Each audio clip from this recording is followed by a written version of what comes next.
Okay, everyone. So our next talk is from Aviral Kumar. Aviral is a professor in the machine learning department in Carnegie Mellon and was a grad student here at Berkeley. His work is focused on offline reinforcement learning and recently has been on these questions of test time scaling in large language models. This is going to be a topic that's going to come up throughout the week. I think we'll have a lot of back and forth. And so it's awesome to have him start things off by explaining to us how it works and his work in this area. So thanks for coming. Thank you, Sasha, and thank you everyone for coming and for calling me here. I guess I'm going to talk about the key ingredients of for scaling test time compute. And so this is based on some work that we've been doing in my lab at CMU. And I'm also going to talk about or touch upon some open questions in the space. So unlike many other talks, I'm going to have less results and more kind of conceptual arguments for things and sort of abstract mental models of what I think matters. And I'll try to make compelling arguments for each. So if you have any criticisms or questions, feel free to just ask me. I think I'll appreciate that because this is pretty fresh work, open to feedback all the time. So OK. So to get started, I think it's a nice thing that this is right after Denny's talk. So we kind of went over some of these concepts in there, but I'll just do a quick introduction to some of these terminologies and concepts. So typically, when we have thought about language models, we have thought about making them bigger and bigger and training them on lot more data, for example, during pre-training. But over the last sort of 7 to 8 months, we have been seeing a lot of interest in test time scaling, which basically involves running the same model, which is potentially not a very big model, but just let it run for longer. So I guess Denny covered multiple ways of doing so. For example, one of them was scaling the output length of a model. The other one was self-consistency or what's called majority voting. So you can have multiple responses sampled from a model and then do some clever surgery on top of them. You do many other things as well. Back in 2024, around mid-2024, we kind of started looking at this sort of just general paradigm of test time scaling, and kind of the key question that we were interested in back then was to understand how does it compare to scaling up your model size. So if I have a particular compute budget given to me, I can spend that compute budget on training a bigger model, or I can spend that compute budget just at inference time when I run a particular model out there. But the model is itself not a very big one. So we wrote this paper. It's going to appear at iClear this year in 2025. And in this paper, we kind of studied a number of ways of scaling sort of test time compute. So you can potentially just produce multiple responses, use verifiers, use majority voting or self-consistency, and just do some sequential thing. Nowadays, people do long chains of thought. And kind of the key abstract insight that we made from this work that sort of is at the centerpiece of test time scaling was that in order to actually make test time scaling be more attractive than scaling your model itself, you need to be able to fine-tune your model to enable whatever behavior you are considering. So you potentially need to fine-tune your model to enable self-correction behavior. You need to fine-tune a model to be a good verifier.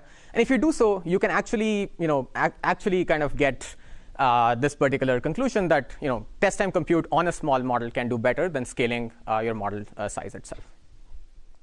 So this was kind of an insight we had somewhere around mid of last year. And nowadays, what you're seeing is basically extensions of a lot of these kind of high-level ideas where people are fine-tuning LLMs explicitly for using more and more compute, right? So there's a family of test time scaling algorithms you can think of. And I'm not going to cover exactly what these algorithms look like, but from a high-level perspective, you can think of a test time scaling algorithm as one that trains your LLM to implement some kind of a clever decoding procedure. So DeepSeek R1 style models end up using long chains of thought. I guess Denny also alluded to this in his talk. You can do self-consistency and train your LLM to implement a self-consistency operator of sorts when it's deployed. You can potentially also do some tree search. And I guess if you've read the DeepSeek R1 paper or report, they kind of argue that this thing does not work. We'll come to that in a second. But at a high level, you can think of a generic family of test time scaling algorithms as algorithms that fine-tune LLMs to implement one of these clever algorithmic procedures when they run decoding from them. Now, there's many of these algorithms out there. There's been an explosion of interest in this area. But there's still a number of details that are kind of not quite fleshed out perfectly. So we see a lot of papers and just research more generally out there training different models with different types of fine-tuning algorithms, like we saw RL fine-tuning or just doing supervised fine-tuning. we see different communities talking about different kinds of supervision. So you can potentially have just a final answer is correct or not kind of a signal to supervise thinking. You can also have some sort of dense signal, like if you're familiar with process rewards in the community, that's kind of a dense supervision signal. There's also like all sorts of differences in the kind of training data you use, the kind of base model you start from, and so on. And I cannot even probably list all of these things out here. So what we kind of started to do in my lab is to kind of think about a lot of these questions from a more first principles perspective, to see if we can figure out kind of concrete mental models for what are the key ingredients for scaling test time compute when we train these models, when we fine-tune these models to use more compute to do better. So in today's talk, I don't have the full answers to this, obviously, but I'm going to talk about some pieces of work that sort of go towards this building this mental model. So the first part of this talk, I'm going to be talking about sort of how can you think about what are the concrete desiderata that we need for test time scaling, and how can you formulate them into sort of a concrete learning objective or learning goal that you can potentially try to tackle. And then in the second and third parts, I'm going to talk about some ingredients which I think naturally fall through from such a formulation, and things we should be thinking about as we go into the future with these kinds of methods. So the first ingredient would be basically the usage of dense supervision, as opposed to using just a final answer is correct or not kind of supervision that currently we use. And I would argue that actually you need something like this for training, as opposed to sort of the recipe that people are following right now after the R1 model came out. And the second part will be based on trying to shed some light on the question of should you use reinforcement learning at all. So in the previous talk there was questions about what does RL fine-tuning even mean. And I'm going to talk about sort of a more theoretical result in the space which we did, which talks about how using reinforcement learning explicitly is actually a much better option if you think about asymptotic scaling of test time compute over SFT or distillation of sorts. So if you cannot comprehend everything here, don't worry, I'm going to cover them when I talk about that part. Okay, so just a quick shout out here. So all of the work that I'm going to be talking about has been done by some amazing PhD students and a master's student. Most of them are at CMU, and one of them is at Berkeley here as well. Okay, so let's get started by thinking about how can we formulate test time scaling as a concrete sort of optimization problem. This is based on a paper we released on Archive a month ago, like February, and a blog post that we had on the CMU machine learning department blog. Okay, so before I go into what desiderata we need, which will then inform the design of the objective, let me just quickly mention the setting we are in. Right, so we looked at sort of math reasoning or reasoning generally, where there is a question given to the model can think how much ever it wants, or you can use compute in different ways, and the model comes up with an answer. It could be, let's say, a numerical answer. It could be a regular expression, and you can sort of match this to a reference value that you've seen. If the answer matches, you get a you call it success. You get a +1 accuracy on that particular example. If it doesn't, then you just call it a failure and you don't get any accuracy. So that's the simple setup we are going to be operating in. We're going to assume things are verifiable for this talk. And if you have questions on like how can we extend these ideas to non-verifiable domains, happy to talk about that at the end also. But for this talk, fully we'll assume things are verifiable. Okay. So what I'm going to do now is to start building on this paradigm of what do we want from start thinking about what do we want from test time scaling.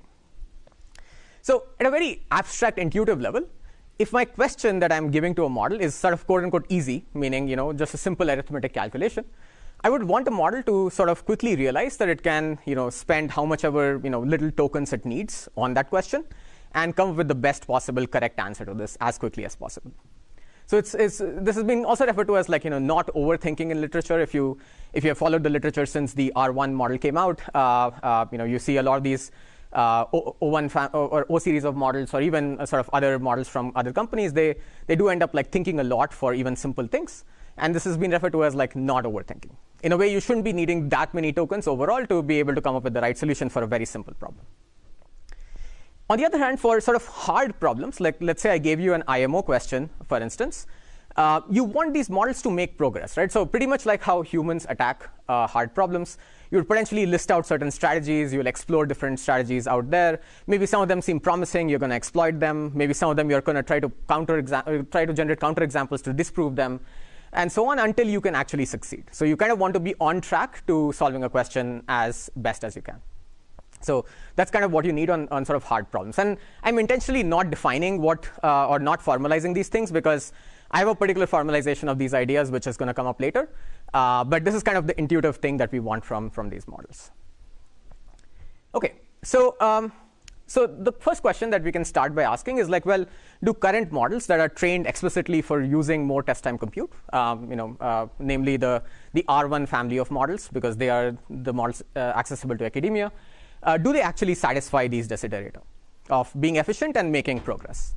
And the short answer to this is not really. And I'm going to show you a concrete experiment that sort of demonstrates some of the failure modes we see in this setting. So the concrete experiment, actually, how many of you are familiar with the R1 model or how, what they look like? I mean, I'm guessing many of you have heard about it. OK, so what we're going to do, so just to kind of give a quick 1 minute intro to R1 series of models. Given a question, these models are going to end up thinking, right? So as Denny's talk also had a slide about this, a lot of this thought is in the R1 model setting organized in between sort of think tags or think and close think markers. A lot of this is basically just a model in first person in this setting, thinking about how can it attack this problem. And at the end of completing its think block, it's going to try to distill out the best possible insight, whatever it has from its thinking process, into a concrete solution. And then it's going to produce an answer, which is going to be, let's say, the final answer is 8 or whatever. So it's going to have this thinking block, a solution, which is the distilled version of this thinking block into the concrete solution that you're going to write, and the final answer. So that's kind of the format that these models operate in. So what we were interested in understanding here was, do these models actually enjoy these desiderata of being efficient and making progress? And to do that, we did the simple thing of taking outputs of this model on a bunch of problems. These are sort of problems which are just harder than the AIME benchmark that people typically use for measuring progress in these settings. We ended up chopping the thought block of these models into various sort of segments.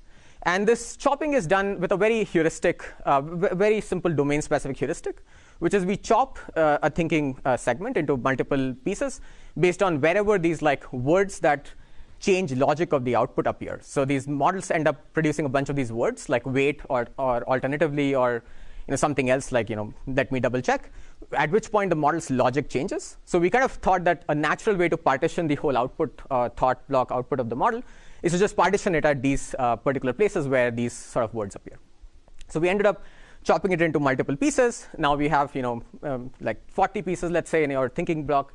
And what we try to do now is we try to see how well can the model solve the question if it were asked to terminate at one of these prefixes of the thinking block. So what if it's only given one or two of these blocks and then asked to sort of produce the solution right after that?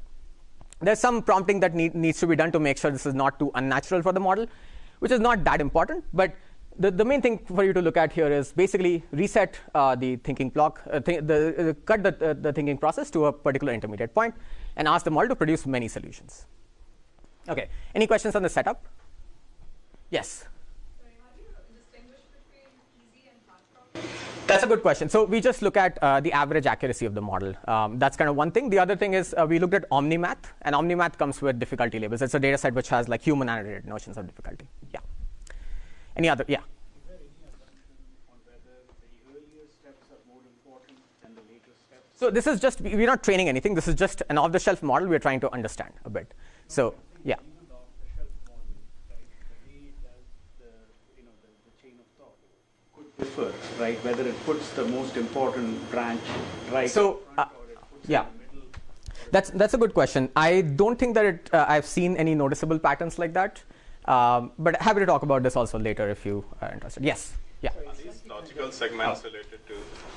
Sorry, can you repeat that? Segments related to the AIME task, or are they generally observed overall? Oh, they're generally observed overall. So for this model, like you generally find that it produces these like words of changing logic all over the place in general. I used to have some examples in this particular talk. I removed it for the interest of time, but I can show you at the end. Yeah. Yeah. Sorry, it's slightly confused to that. Yes. If you were to feed it potential answers, how good would it be at telling whether the answer is correct or not? That's a great question. So I think I have not seen a very systematic study of this, but I think it's for certain kinds of problems it is better at telling that the answer is correct or not than generating a solution on math. So there is this natural like verification generation gap. On certain other problems, it's not. So if you consider just like n-digit multiplication and you give the model sort of an output of, you ask the model to verify a multiplication calculation, if it cannot do it reliably, it will not be able to verify it. So I think there are cases of both types. But generally on these sorts of benchmarks, it's able to verify much better than it's able to generate. So yeah, it's able to spot errors in solutions better than what it's able to generate.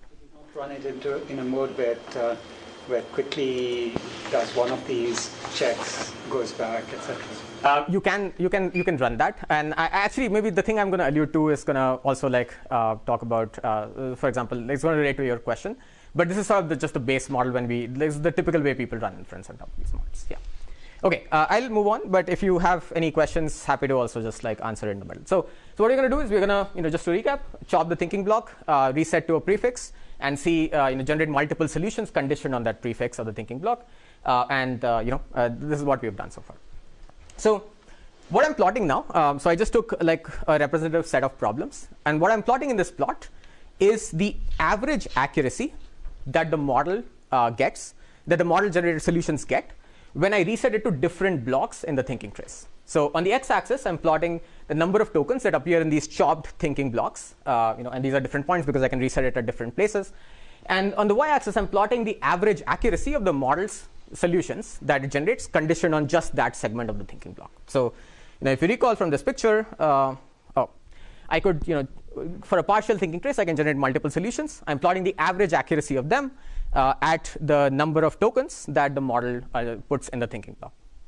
And the first thing you notice here is that while in general this plot should have gone up because the more thinking should lead to better performance, it's not quite the case. And in fact, the model ends up kind of like hurting its accuracy as it continues to think for longer and sort of never recovers back from it. What actually does end up working, on the other hand, and this is sort of the hard part, because obviously for a human to, like, if somebody gave me a very complicated problem, I may actually hurt my chances of coming up with the answer, right? But what ends up working, which is kind of the more surprising part, is simply doing self-consistency or majority voting over the solutions that the model generated at this particular point. So I cut the thinking block to a particular segment. I was measuring average accuracy here. I was measuring average accuracy of these solutions. But if I instead were to simply do self-consistency over them, my performance will keep on increasing as I scale up the number of tokens. So this line that you see up here is simply majority voting over different solutions that the model produces. This is a bit surprising in reality because in theory, at least, or intuitively at least, we should be able to actually get models that can implement this very simple majority voting procedure in their sequential thinking trace. If we did actually train these models perfectly, then this is a very simple operation to implement because the model can simply try n times and look at some consistency by just counting which answer appears the most in those n solutions that the model is producing. But that clearly does not seem to be happening because the model, as it thinks for longer, it's degrading, but majority voting actually helps you. Yeah? Continue and then do the majority voting. Would you still go even higher up for the green line? So we didn't try beyond this. This is already, I think, 128. But I suspect that at some point it has to go down to. But yeah. The next blue line. Oh, okay. So here, not really. So if you do it at the last point, the model has already pretty much committed to being wrong. So at the dip, I think it also doesn't go up. I think we have this in the paper. I removed it from this plot, but it doesn't go up that much. So it actually hurts the model's like state of the question. Yeah. Have like, I guess, those three first points before you can start doing. No. You can do it. So in the paper we have it for every single point. At the beginning, it's not as effective as somewhere in the middle, which makes sense because the model has thought a bit and then it can succeed, as opposed to like just starting from scratch when it has not thought at all at the first point. At the end, the model has given into a particular strategy and it cannot actually like think about better ways of solving the question from there. From the middle, it's most effective, but in the paper, yeah, we show all of these points. I just removed it from here, but yeah. And another quick question. So, like those points, like when you take the like thought process, yeah. Do you chop at like arbitrary number of tokens, or you take like a full, like thought and then chop after that, and that's what those points are, or just like arbitrary after log? So the way we chop things is basically by looking at these like words. Okay, so Yeah. So it's supposed to be sort of the most domain-specific way, which should make sense naturally. So that's why we did that. I mean, because if we were to chop it anywhere, then it's gonna, we don't know whether the chopping is causing a problem, or because the model is in the middle of thoughts, as opposed to like here where the model is clearly finished one thing and is gonna go on to doing something else. Yeah. So the DeepSeek paper had like this aha moment that it does while thinking. Yeah. Is the dip at the aha moment or something like that? So this plot is not actually showing. I see. I don't know how to define aha moment exactly, to be honest. So I mean, like if you think about aha moment as like just a place where the model ends up like self-correcting its own previous response, then a lot of these things are that, because these are precisely points where the model ends up switching to a different line of logic. So yeah, but I don't know what to formally define it as. Yes. So the question on the partial tracing. Yeah. The time is up prompt is injected consistently. So yes. So I removed this detail from the talk, but the time is up prompt is just to make sure that the model naturally learns to complete the response. Because if you don't do it, then it's like very unnatural or OOD for the model to like just see a closed thing tag there. Yeah. Yeah. The token Yes. length log charge. Yeah. This is the sum of the token length of all the samples we generate for self-consistency. So for self-consistency, yes, but for the blue line, there's no. Yeah. Okay. So at a high level, the main thing to note here is that the model could have made progress by implementing a very simple self-consistency algorithm in its long chain of thought, but it's not able to do so for whatever reason in this case. And we don't know for what exact reason, except that I'm going to talk about one particular approach which should be able to give us that in this setting. But that's kind of the main takeaway from this particular experiment. So how can we actually train models that can use long lengths or more compute to implement useful algorithms or algorithmic procedures that can generalize is kind of the key question, at least in my mind, when I think about test time scaling. So to do that, I'm going to start with sort of, and to also understand what went wrong here, we're going to start with a very simple abstract model of how can we start to kind of satisfy the desiderata I talked about earlier of being efficient but also making progress, which we couldn't see in the previous example. And to do so, we can start from the final goal. So ultimately, when we deploy these models, we are going to test them on some evaluation set, right? So we're going to test them on some test problems drawn from dtest. We are going to give the model the ability to produce a long response, which could be much longer than a typical solution, as we saw. And we're going to be measuring the 0-1 accuracy. So I'm going to denote that as this reward function, r of x, comma, c in this case, right? The one caveat here is that when we deploy these models, we can only run them for a particular compute budget, right? So we cannot run them to produce responses that are very, very, very, very long. We'll have a constraint on what the total output length looks like in general. So here I'm constraining the length of z's, which are produced from the model for different x's, meaning different problems, right? So if you had this if you had this sort of goal in mind, right? So the most natural way to convert this into a training objective would be to simply take this objective and replace this x sampled from dtest to be x being sampled from dtrain, right? So I can just like train on a set of problems and hope that it works well with the same objective on test problems. This is exactly what, by the way, a lot of work does, right? So if you think about DeepSeek R1, it's exactly doing this sort of outcome reward RL, where this R is just 0-1, and you're kind of trying to optimize that on a set of questions and model-generated responses. I don't think it's the same thing as rejection fine-tuning, but we can come to that later.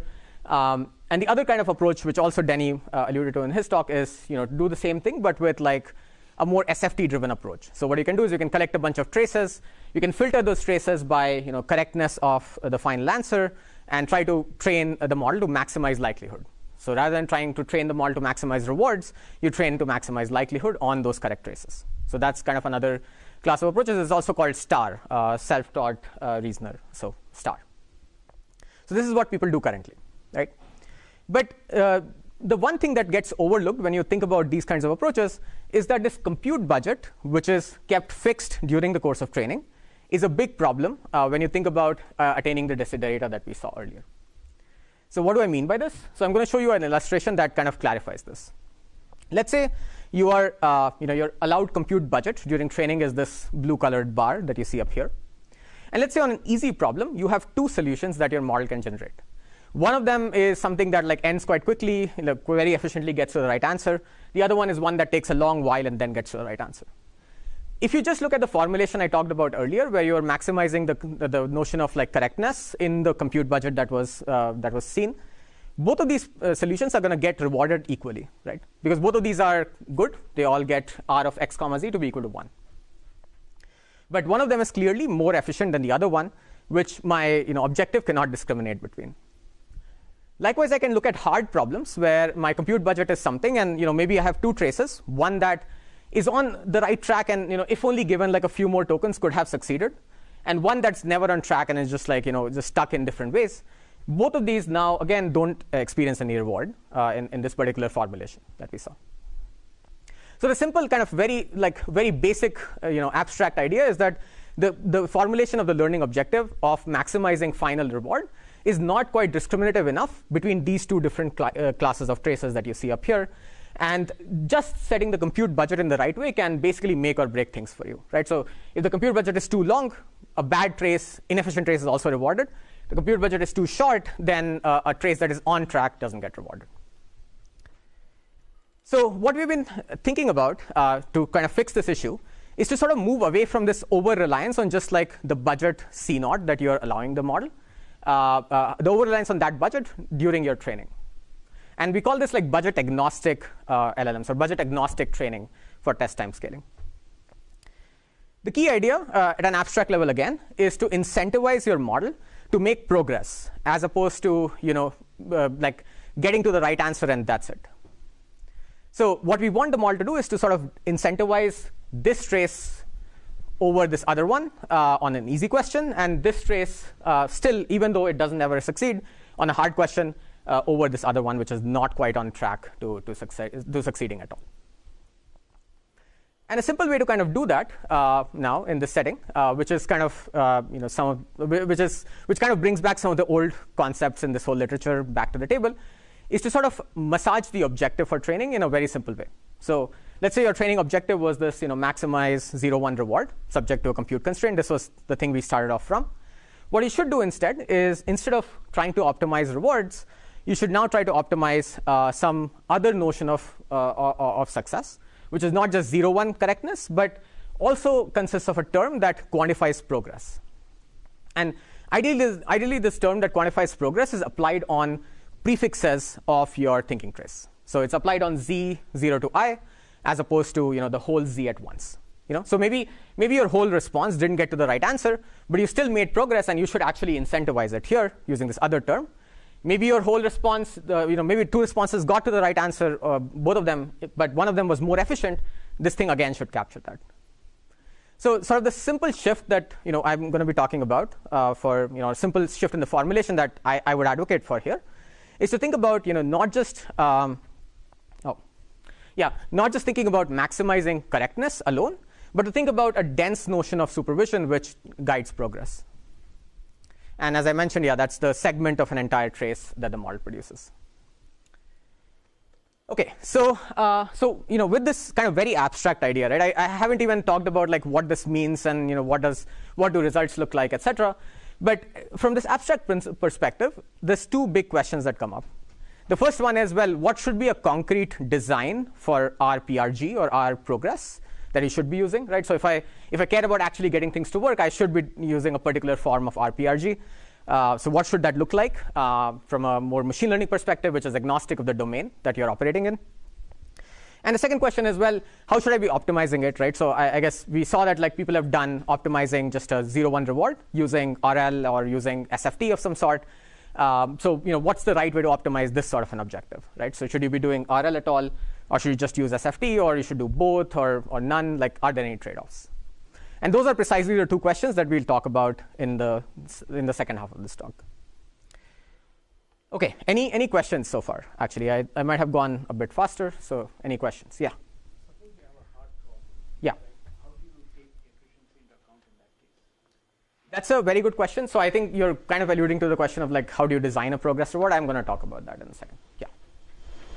Instead of a progress reward function, question, why not just charge for the number of tokens that are used? That's a good question. Okay, I can tell you two things. One is empirically, it seems to not give you, empirically it seems to like not encourage generalization. So if you charge for the number of tokens, there are problems where you might actually benefit from having more tokens and succeeding on that question, but you're not going to get that behavior. It's going to be killed by like a length penalty. So the question is really about generalization. So if you can impose a length penalty on your training problem, which you have solved, and make it shorter. But then what about a question where you fundamentally need more tokens and you are on the right track, but you'll just lose out on it because you have imposed a length penalty? So generalization suffers there. And we do have some results of that. Yeah, we have seen these results. Yeah. Yes? Have you tried keeping the shortest correct answer? So there's two signals here, right? Because the longer answers seem to be performing better, but that's a very good question. So we have tried that actually, and it does seem like it helps you again get better performance on like shorter questions, but then on longer questions, we don't see a meaningful difference with doing that versus not. Or when I say longer questions, I mean harder questions, like questions that fundamentally require more token output. Yeah. Okay. So any other? No. Okay. Yes. So how is that different from values of steps? That's a very good question. So I think from an RL perspective, it's not so much different, except that it's values under which policy. And I'll allude to that also when I actually talk about designing it. But I think it's fundamentally, like, I guess maybe a lot of the things I'm talking about are going to make a case for you need something that looks like a value function of some sort. Yeah. Cool. Okay. So let's start with designing dense rewards. So we just put an archive a paper in March. This is March. But a lot of the ideas are also inspired from a previous paper that we have in iClear. It's going to appear in iClear, but in a different setting out there. Okay. So how do we define progress on new problems in a more abstract manner? That's kind of the starting question for thinking about this work, right?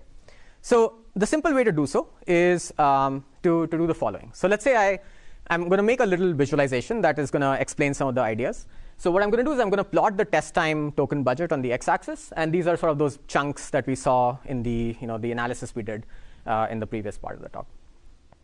And what I'm going to do is I'm going to plot sort of the probability of success of the model if I were to chop the thinking block right then. That's shown in the y-axis.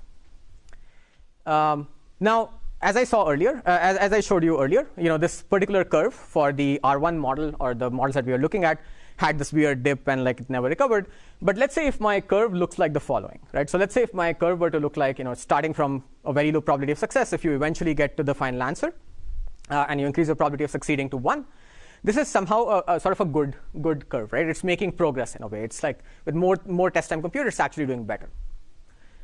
You can also draw in principle the oracle, which makes the most progress. This is kind of a hypothetical or imaginary oracle that exists.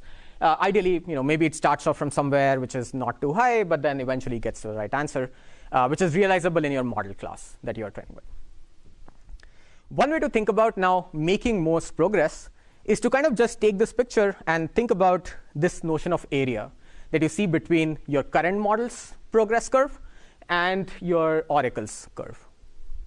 So one can think of this area. If this area is small, you can argue that, well, you're making the most progress. If this area is too large, or if it's growing over time as you scale h, or I guess not time, but tokens h, then probably it's not quite doing the right thing.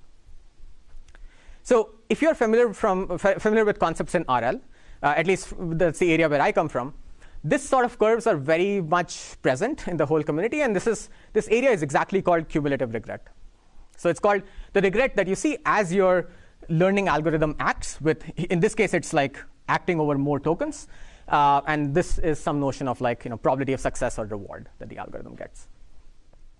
So in some ways, one way to interpret this whole line of test time scaling is to think about minimizing this notion of regret, or minimizing the notion of regret that your algorithm incurs when it acts on the test problem at test time. Again, I'm going to use some terminology here, but this is very similar to ideas from meta reinforcement learning, where your model is acting on the test problem, it's adapting on the test problem, and you want to make sure it can quickly do so by minimizing this regret. So there's a lot of deep connections there, which I'll not talk about today, but that's kind of the line of thinking that got us into this sort of a picture. Okay, any questions here, actually? Yes? How do you formally define an oracle in this case? That's a very good point. So the formal oracle here would be, so we obviously don't know what that is realized as, but the formal oracle is going to be some policy that attains the best performance while being realizable in the class of policies that fine-tuning can ever get you under your fine-tuning configuration in the test time budget that you are dealing with. So I don't really know how to define it, how to like realize it, but that's kind of the imaginary or the supposed oracle that we're trying to beat. Yes? But then, if it's imaginary, how do you work with it? Do you have some surrogate? So we have a surrogate that I'm going to talk about. So it's very similar to things like online learning or RL, where we don't know what the optimal policy is. We just know you can realize it, and you need to find a surrogate to optimize it. And that's kind of what I'm going to be talking about. Also, you cannot minimize this regret exactly. You can make sure that this regret grows slowly, right? So you can say that it should not increase at a rate which is very fast or super linear or something. Okay, so what can we do, right? So from a practitioner's perspective, and I know that this is not the most not the best answer theoretically, but it's an answer that actually works fine in practice, and you can realize this idea. The idea is very simple.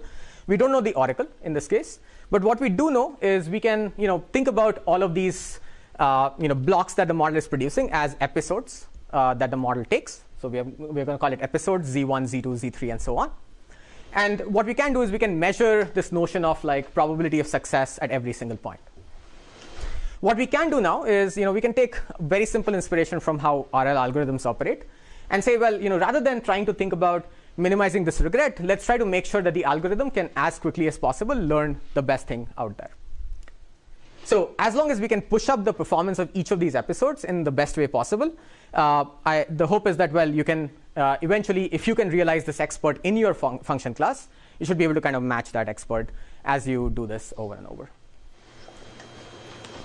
So the simple idea, we are going to push up each of these performance values that the model gets after each of these steps of thinking. And that's where something that looks like a dense reward comes in. Any questions? Yes. What's a step of thinking? That's a very good point. I think that's an open question. In this particular case, if you take a base model like R1, you can think of the steps as just being partitioned based on like where those logic changing words appear. In general, I think this can be a token also, if you can. But really the question is, what makes a meaningfully realizable change in your particular reward that you're dealing with? I don't have I guess, well, let me put it this way. I can compute this given a model. I don't know what a general recipe for doing this is. But I can do this seeing how the model acts in general. So, yes? My question is the curve always increasing? That's a good point. So it's not always increasing. Okay, so yeah, that's another good question. So I drew the illustration here showing it always increases. It doesn't have to always increase as long as area does not grow as you scale edge. So if you're more familiar with sort of the regret notion in like online learning or RL, you don't want this regret to be you want this to be sublinear in edge in a way. So that's kind of what you want. It doesn't have to always increase. It can actually go down maybe because maybe you actually ended up trying a bad thing. Maybe you actually ended up trying a counterexample for your math problem to be able to be confident that a particular approach that you're taking is the right one. And that's totally fine. Yeah. Yes?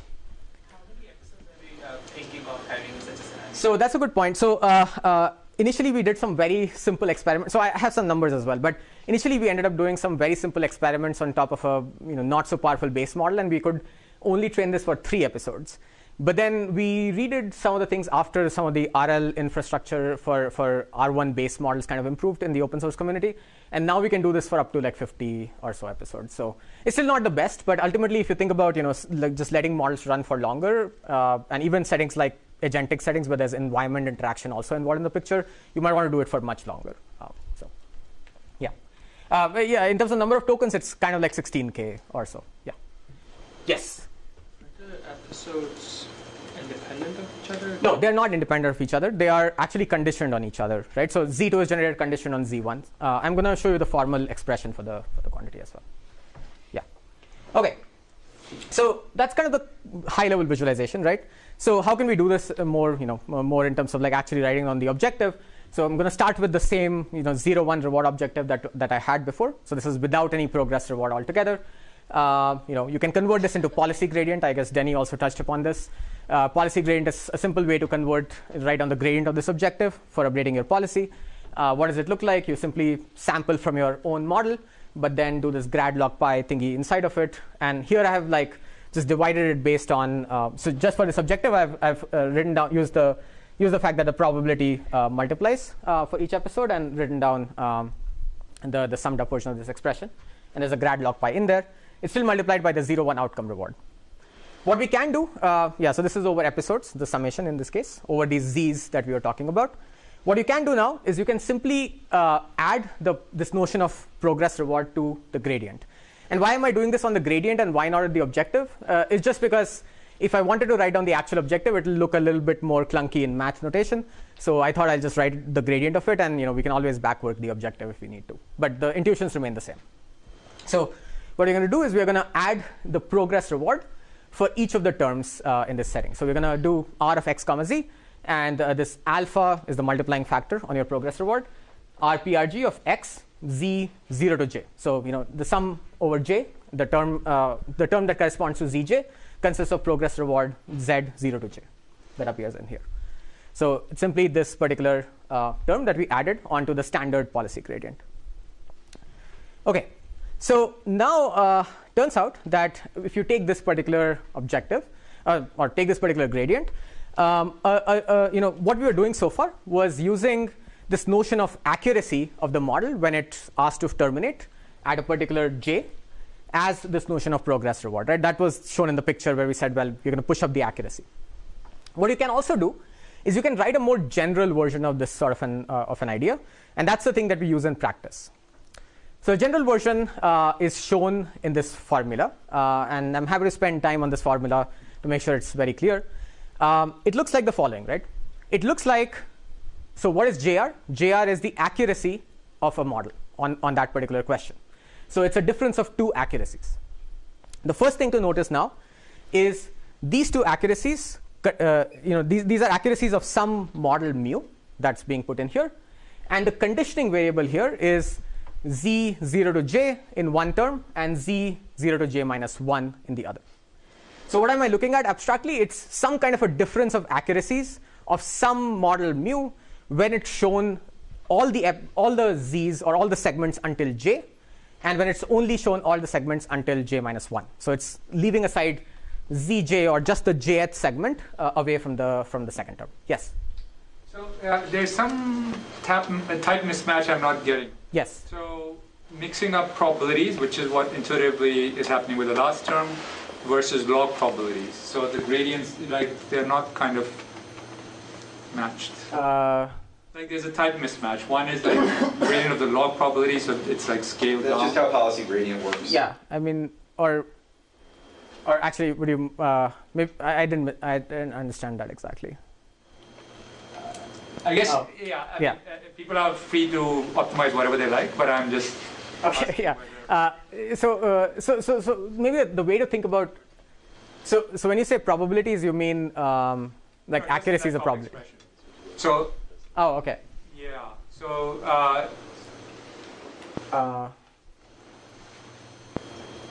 I see. I mean, the expectation. Maybe it's fine. You're right. Okay, that's fine. So the simple thing is the policy gradient estimator is grad log pi times some function, and that function could be anything, and that's the function that you're going to try to maximize overall in expectation on samples from that policy.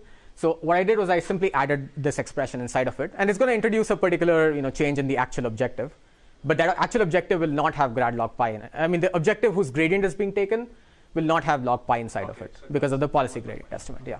So it's simply the fact that when you are optimizing a non-differentiable objective, you're going to just do use the reinforced trick. So you just take the gradient inside and say you'll still sample from the distribution, but compute grad log of the density of the distribution multiplied by the function that you're trying to optimize. So that's why it comes up. Yeah. So the path progress is trying to figure out the advantage, right, of that. Yes. So I just didn't put that word in here because I was not sure how much background to assume, but yeah, it's figuring out the advantage. The question is, why do you do it off the accuracy rather than off of some distribution and similarity? This is going to provide some distribution over some tokens. Why don't you kind of do a KL kind of? That's a great question. So we did try some of those things. Happy to come to it at the end because let me just fully finish this. And then we did try it and we couldn't get it to work. Not sure if it was just us not being able to get it to work or if it is just too hard. Yeah. 0 to j minus 1, that is observed or unobserved? It's observed. Yeah. So I also have a picture for this actually, but you can think of this as basically measuring the difference in accuracy when you're seeing z0 to j minus when you're seeing z0 to j minus 1 for some policy mu that I'm going to call, or for some model mu that I'm going to call a prover model. The reason why we chose the term prover here is because it's just a model that could be in principle independent from the model you're trying to train. So far we terminated the thinking block and asked the model to finish right after that. But in principle, I could also just take the thinking block so far and ask some other model to compute an answer, just given that thinking trace. And that's this other model, or a prover model that's trying to come up with an answer, given the question and some segments of the thinking block. It's just that the segments here differ in z, differ by 1. So just pictorially, right? Let's say if this was, yes. Yeah. I think the previous slide. So on the previous slide, yeah. So you mentioned before this one. Oh. So is this like explaining how you're pushing up each of these? Yes, basically, yeah. So you're saying that if you don't have this extra term, you get something like this, but it's like far from the oracle. So yeah, I mean basically, yeah. So it was shown in the slide before this, right? So imagine a curve that looks like just all over the place here, and then suddenly just becomes lucky and succeeds, versus a curve that actually just concretely succeeds. Like these are two things that you cannot distinguish if you just provided reward here. You need to provide reward somewhere in the middle to be able to distinguish them. And looking at this condition thing, you are saying that we can get closer to the oracle. Right? Yeah, oracle like model that makes progress. Yeah. If you're low on time, feel free to just ignore. Yeah. I mean, it's should be fine. I'll probably take 5 more minutes after this, but yeah, this is fine. Yeah. Okay. So so just to show you an illustration, right? So let's say your model's output trace. So I love drawing these kinds of figures because these remind me of systems, dynamical systems, and RL trajectories. So if these are your segments of your thinking blocks, C1, Z2, Z3 that you're producing from your model, what we're doing here is basically asking some other policy or other model mu to try to finish solutions conditioned on these segments, and looking at the differences in the accuracy that the model gets, that this mu policy gets, and that's our progress reward. So simply, and if you're from RL, this looks a lot like an advantage function and so on. So this is basically an advantage of that mu gets when it sees Z2 versus when it doesn't see Z2. That's kind of the progress reward metric here. Yes? So do you optimize all of these episode length progresses simultaneously? Yeah, we do it simultaneously. You can also do it in an iterative fashion if you want to. Yeah. Is mu fixed? So in our experiments, yes. In theory, it doesn't have to be. And that's actually one of the open questions I'm going to allude to also in general. Okay, so actually, any other quick questions on this? Great. Okay, so we did this, and the first thing before I go over some subset of our results is that we are in an academic setting, so we obviously don't have as much compute to do things. So we had to build on top of some models that DeepSeek had distilled into Qwen at the 1.5B scale. We built on two kind of base models. One was sort of this deep scaler model that came out of Berkeley.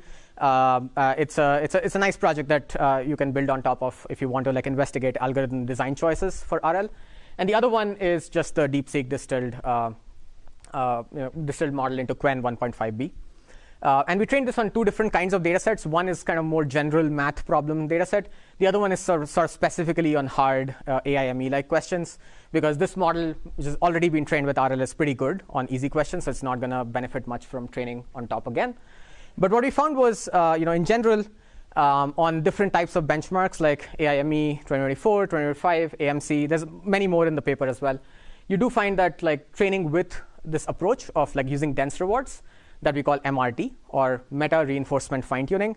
Why meta? Because again, I alluded to this meta reinforcement learning connection before, so that's why the name meta, versus just outcome reward training, which is GRPO, which is the algorithm that DeepSeek used. You generally do find that the performance boost that you get on top of just running pure outcome-based RL, like 0-1 reward-based RL, is quite decent in all these settings. Now, the absolute numbers are obviously, so this is not 5% absolute accuracy. The base model is at 0 here. So the numbers actually look like 48, 49, 50% overall. But these are gains from outcome reward training in orange and dense reward training in green on top of it. So in general, you do see training with a dense reward does better. Obviously, the numbers are a bit small because we also think that these models are a bit contaminated overall on these kinds of data sets. But you do see generally the same generally the expected behavior fine tune on these settings.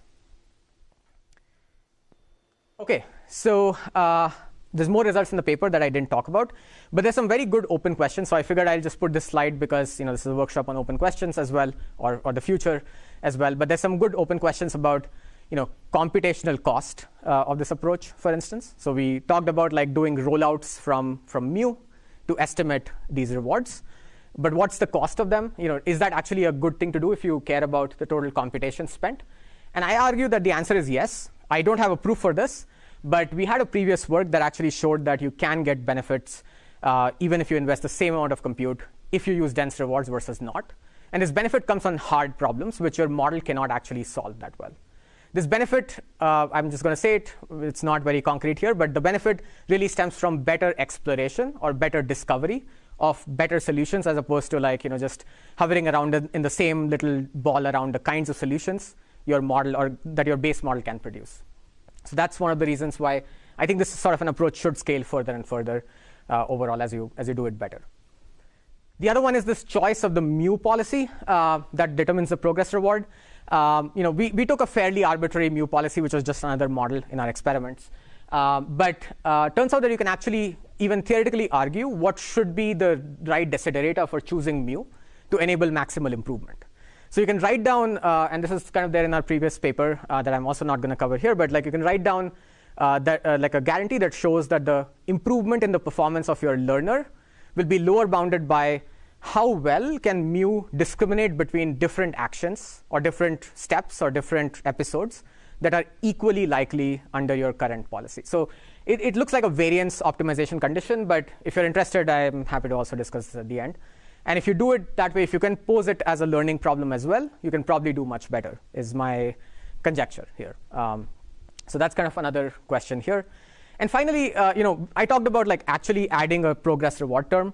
There's been a lot of work in the open source community on like using many other tricks that at first look like heuristics, like for instance, using a curriculum over the token output length that you're training with, or using a length penalty also, as there was a question, to kind of incentivize the model to be more efficient. I argue that some versions of doing so is actually the same as optimizing the progress reward that I talked about. Which one works the best is something that time will tell, or something that requires detailed comparisons. But very similar abstract idea implemented in different ways is kind of the key. So figuring out that space also seems to be kind of very promising. Okay, so I have 10 more minutes of content, but any questions here? Yes. How well would you do it instead of taking this running sum? You just use mu right at the end to tell how So then you'll not be able to do credit assignment on which part of the trace actually messed up, for instance. And that credit assignment is something that really helps. So for example, you are in a setting maybe where, I'll use this picture. So let's say you're in a setting where maybe eventually you succeeded, but many of these things were bad. You will not be able to determine that if you only know at the end what mu gives you, as opposed to knowing at a per episode level. Likewise, maybe there's a wrong solution at the end. But maybe some of these pieces are important or worth exploring further. You'll not be able to know that if you just use the final thing. So using a dense supervision is kind of critical to be able to know, to do this kind of credit assignment in a way. And that's the benefit here. Does that answer? Okay. Happy to discuss after this as well. Yes? Is there, in the last slide, you were saying that there are other things like curriculum, this kind of similar way of doing MIT. I was wondering, it's possible to get theoretical arguments to it, right? Or is it more of an empirical observation? Oh, so I think you can probably show theoretically too. Is my so again, I've not done it, so I can't. So don't take my word too exactly. But I think it should be possible to show that happens. Yeah. Okay. I actually have. Do you want questions or more talk? I can just flash the result and then it's good. Yeah. Okay. The final thing I wanted to talk about really quickly, and I'm not gonna bombard you with notation and such. I'll show you some theoretical results very pictorially that we could show. So this is actually about when you optimize these dense rewards, what do you need? And the answer is you can do a lot better when you use RL explicitly. So you explicitly sample from your model and train on that data on policy training, as opposed to just doing SFT in this case. And this is based on a paper that we also put on archive in February, actually. The main takeaway is that it establishes sort of a separation result between using a verifier versus not using, or using some sort of a reward signal for training versus not using a reward signal and just training with likelihood on expert data. So kind of the main setup of this setting is, or the main result at a high level looks like the following.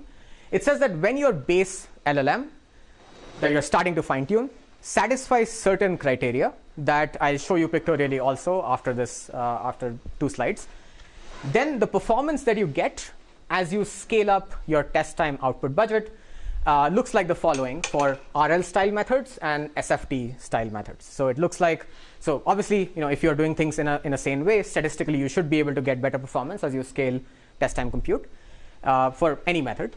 But in general, you're gonna find that the total performance that you get out of RL or any method that uses a verifier, meaning a learned verifier, a learned reward model of sorts, is going to be better than using SFT. So this is kind of going to be true in a statistical sense. The number of training prompts for both of these approaches can be arbitrary as long as they're not too small. So that's sort of the very informal way of presenting this result. But the more exciting thing that I particularly find interesting is that you can actually get this gap to grow as you scale the amount of training data. So what this means is if you also increase the amount of data points or amount of prompts you train for RL versus you train with SFT, you're going to find that the gap between these methods increases as you scale your test time output length. So if we do think that we are going to go into a regime where we are going to where we are going to have a lot more data for training with RL and a lot of context length that we are going to train these models for, then it seems like the obvious choice of doing so should be an on-policy reinforcement learning approach with a dense reward, as opposed to using SFT or distillation or things like that. Yes? The SFT curve is with length curriculum. The SFT curve in this case is, that's a good question. So the theory results, it's implicitly with a length curriculum. It's implicitly with length filtering for the theoretical result. For the empirical result, I think we have tried a bunch of them, but it's kind of I think we found that on math, the answer is different than a didactic task we studied. So I'm happy to also clarify that later. Yes, yeah. Can you say a bit about the certain criteria? Yes, that's just the next slide. I'll just end on that. Apologies for being a little slow, but yeah, there's another question. Yeah. The star is considered as verifier based. So we are considering here, so it depends on your semantics. I would consider it as verifier free in this setting because you're maximizing likelihood. So the main difference between RL and SFT is, are you maximizing rewards and training the policy against that, or are you maximizing likelihood on some data? So for star, you can just imagine the interface is, here's a data set and you're going to try to maximize it. So that will be SFT. Even if you use the verifier? If you do on-policy training on the fly, then no. But if you just have a given data set which you filter from some bigger model, then yes, then it'll be SFT. Okay, so the criteria, and this is the last bit of my talk, but the criterion is basically, there's 2 criteria. The first one is that the base LLM is what we call heterogeneous. So what does this mean? This basically means that under your dense reward, your model should have different ways of attacking the same problem. So maybe all of these different ways end up in the same correct answer, but they should just make different rates of progress in a way. So that's kind of what we want. So for example, in this work, we considered a simple notion of progress, which was step level progress. So you're not making progress and you're making progress for the sake of like being able to show anything. And these are all curves which end up at end up at the right solution, but they make progress at different points. When this happens, turns out that this kind of multimodality of sorts in an intuitive way actually hurts verifier-free methods or SFT-based methods, because they are now going to be, they're just trying to maximize likelihood as opposed to trying to maximize reward. So they're going to be confused at different points. In some ways, the value of a given data point actually reduced a lot in this sort of a setting. So that's the first criterion. The second criterion is what we call anti-concentration. Basically means that if you were to just ask your LLM to produce a bunch of traces for a given question and plot a histogram of the dense reward that you get on all of these traces. So given a problem, you sample multiple traces, plot a histogram of the dense reward. You want to make sure that this particular histogram has sufficient coverage in sort of high reward regions. So you want to make sure, to be more rigorous, you want to make sure that you have at least constant coverage and see at least constant probability mass that exists in a region which is higher than the mean. So you want to make sure there's enough probability mass that's bounded away from the mean. And why is this needed? Because this enables you to actually discover these regions or these kinds of traces with RL training. So it's in a way multimodality that hurts SFT or verifier-free training, just likelihood-based training, and being able to have coverage over certain good regions that allows you to actually do much better than simply trying to mimic some data. So these are the two main conditions that you need. I guess I was very fast here, but at a high level, I guess basically we have a lower bound result for verifier-free methods, which depends on this heterogeneity of the base model, which is sigma. It's something. We have an upper bound for a very simple RL-based method, which depends on this constant probability mass that's bounded away from the mean. And if you just take a difference, because this is a lower bound, this is an upper bound, you kind of get that there's a gap between these two approaches, which depends on the amount of prompts and the horizon or the test time output length of the problem. If you scale your data appropriately, you're going to get, so put n to be O of h, you're going to get root of h here. So you can get like a separation between these two things. I know I was very fast here, so happy to stay out here and answer any questions. But this is kind of one of the main results we show. And all of these things work in practice. So the plots that I showed to you earlier actually do appear in practice too. You do see that training using a verifier versus not actually shows you big gains or separating gains as you scale compute, like the test time budget and the amount of data. We also did some things on simply scaling the test time output length and not data. Even then you see a positive gap. It just doesn't grow because it shouldn't grow according to our theory. This is on top of the S1 model that came out of Stanford. We simply trained a verifier and used it. So yeah, just generally speaking, a lot of the theoretical results actually do translate to empirical observations in our case. But yeah, I'm happy to leave it here and I think I went over time, but yeah, happy to take any questions. Yeah, thank you.